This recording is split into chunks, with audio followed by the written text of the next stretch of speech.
اجلاس سازمان همکاری شانگهای با موضوع گردشگری با حضور کشورهای عضو این سازمان در شهر ارومچی چین برگزار شد.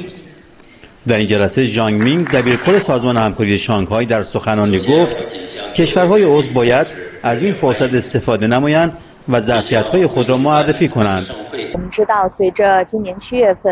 کشورهای عضو سازمان همکاری شانگهای از نظر گردشگری ویژگی‌های زیادی دارند. تمدن‌ها، فرهنگ‌ها، آداب و رسوم کشورهای عضو سازمان بسیار متنوع بوده و برای همگان جذاب است. همکاری گردشگری بین کشورهای عضو سازمان دارای چشم‌انداز روشن است.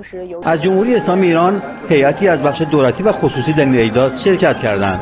سرپرست هیئت ایرانی پیشنهاد کرد سالانه یک شهر از کشورهای عضو به عنوان پایتخت گردشگری سازمان همکاری شانگهای معرفی شود.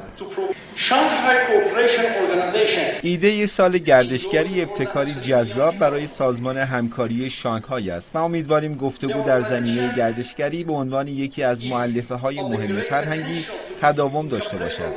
کارشناسان معتقدند صنعت گردشگری بسیار مهم است زیرا یکی از مستقیم‌ترین و مؤثرترین راه‌ها برای رونق اقتصادی کشورهاست. ایران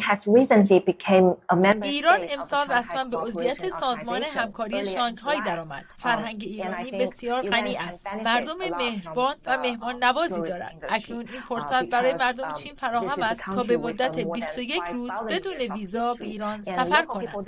شرکت کنندگان در این اجلاس بر برقراری ارتباط نزدیک بین کشورهای عضو همکاری شانگهای برای استفاده بهینه از ظرفیت‌های موجود تأکید کردند. محمد رضا خالق‌وردی، خبرگزاری صدا و سیما، دفتر منطقه‌ای شرق آسیا، ارومچی.